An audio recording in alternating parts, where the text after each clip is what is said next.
Ma sœur jumelle est devenue ma rivale. Partie 1 sur 1.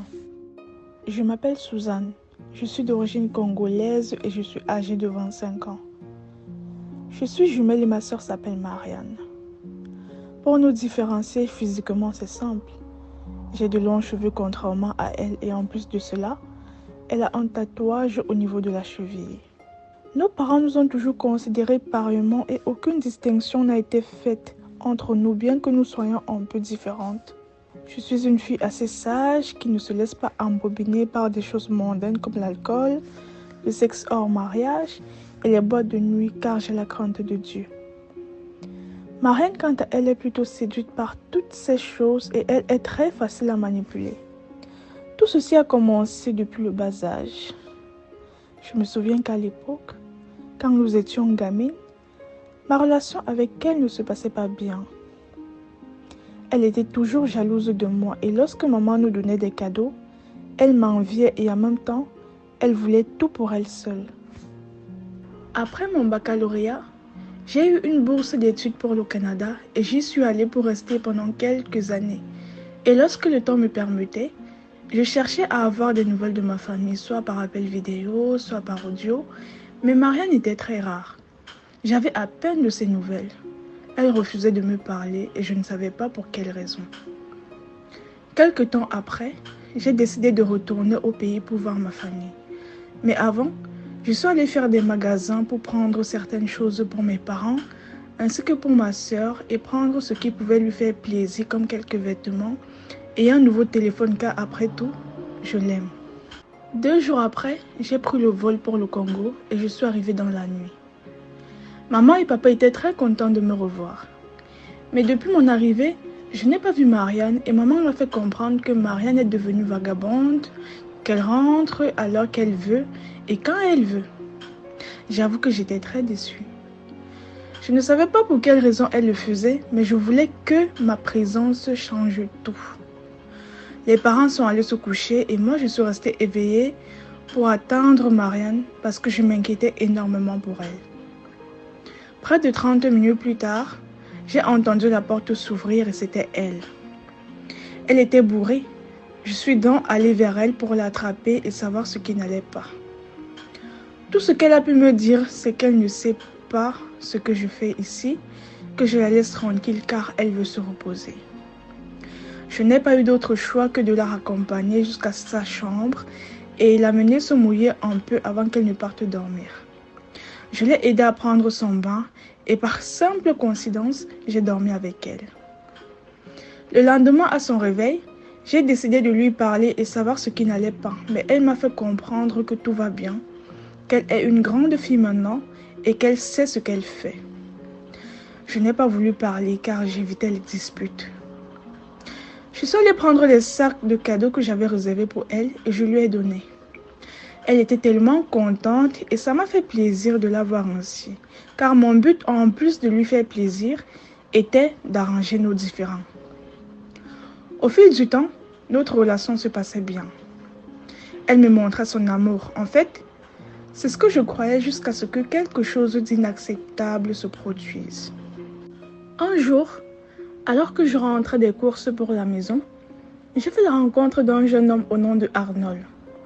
J'étais sortie du supermarché avec des sacs et lorsque je me suis dirigée vers la voiture, mes mains étaient occupées pour ouvrir la portière jusqu'à ce que je voie une main l'ouvrir et c'était la sienne. Je l'ai remercié et il ne s'est pas empêché de me faire la cour. Je n'ai pas hésité à être réceptive car il était plutôt mignon et après, il a demandé mon numéro et j'ai pris le sien. On a fait connaissance avant que je ne monte dans la voiture pour partir. Des fois, on se voyait pour causer et apprendre davantage à se connaître. Et après plusieurs semaines, on a décidé de se donner une chance. Un jour, Arnold m'a invité à une petite sortie et j'ai décidé d'amener Marianne avec moi, car notre relation se passait bien. Alors, je lui en ai fait part pour la présenter une fois à lui et elle était d'accord. Nous sommes partis et nous sommes arrivés au lieu du rendez-vous. Heureusement, il est arrivé avec un de ses amis. Ça me rassurait que pendant que je serais avec mon copain, elle serait avec son ami à lui. Seulement, Marianne n'avait pas les yeux sur lui, mais sur mon copain. Je n'étais pas au courant de ça, mais elle était énervée de nous voir ensemble et dans ma tête, je savais que c'était sûrement parce que ces crises avaient recommencé. Ma relation avec Arnold se passait bien. Après quelques temps, les choses ont commencé à changer. Il m'appelait à peine. En fait, il présentait des signes de quelqu'un qui voit une autre fille, jusqu'à ce que j'apprenne que c'est ma propre sœur qu'il voyait. D'après mes enquêtes, elle était arrivée chez lui, je ne sais comment et par quel moyen, mais j'étais absente de ce jour et elle en a profité pour y aller et lui dire certaines choses sur moi, dont moi-même j'ignorais. Ils ont commencé leur relation derrière mon dos alors que c'est à elle que j'allais me confier et elle faisait comme si elle me soutenait. Or, c'était un moyen pour elle de prendre ma place. Je l'ai su grâce à un message qu'elle avait reçu. Elle est allée prendre son bain et son téléphone n'était pas loin de son lit. Je ne sais pas ce qui m'a fait aller regarder son téléphone, mais je l'ai fait car elle a reçu un message qui disait « Bonjour bébé, juste pour te dire que tu as ça de soupçons sur mon infidélité. S'il te plaît, fais attention car je ne veux pas qu'elle sache pour nous deux. » Je suis rentrée dans le message pour confirmer que c'était bel et bien ce que je pensais et là, j'ai reconnu le numéro d'Arnold. Je n'arrivais pas à le croire.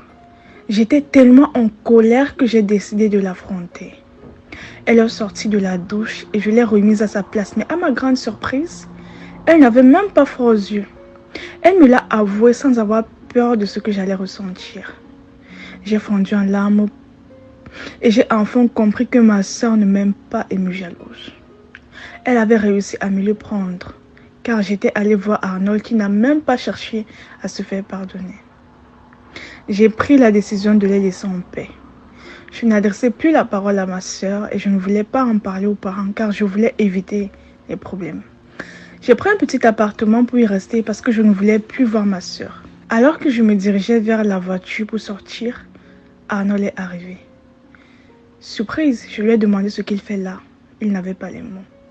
Il s'est juste excusé en disant que ce n'était pas lui et qu'il avait été charmé par ma soeur alors qu'il avait des sentiments pour moi. Il m'a fait comprendre que Marianne l'envoûtait à petit feu, qu'elle allait voir les marabouts pour me l'arracher. J'ai demandé comment il a su et il m'a dit qu'il a fait la rencontre d'un voyant qui le lui a dit et par curiosité, il a cherché à savoir si c'était vrai jusqu'à ce qu'il trouve des objets d'envoûtement dans son sac. J'étais choquée de voir à quel point ma soeur était prête à tout pour avoir ce qu'elle veut.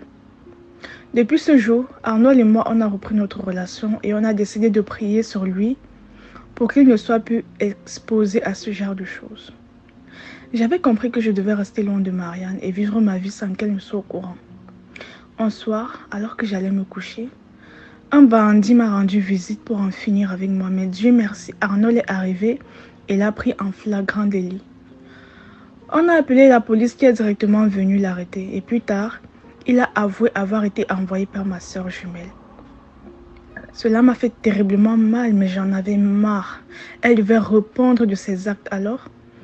Elle a été arrêtée et a pris une peine d'emprisonnement de 2 ans. Et malgré les supplications des parents, j'ai décidé de ne rien faire, car il fallait qu'elle réponde de ses actes.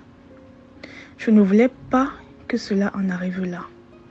Mais elle a cherché et j'espère qu'à sa sortie, elle changera.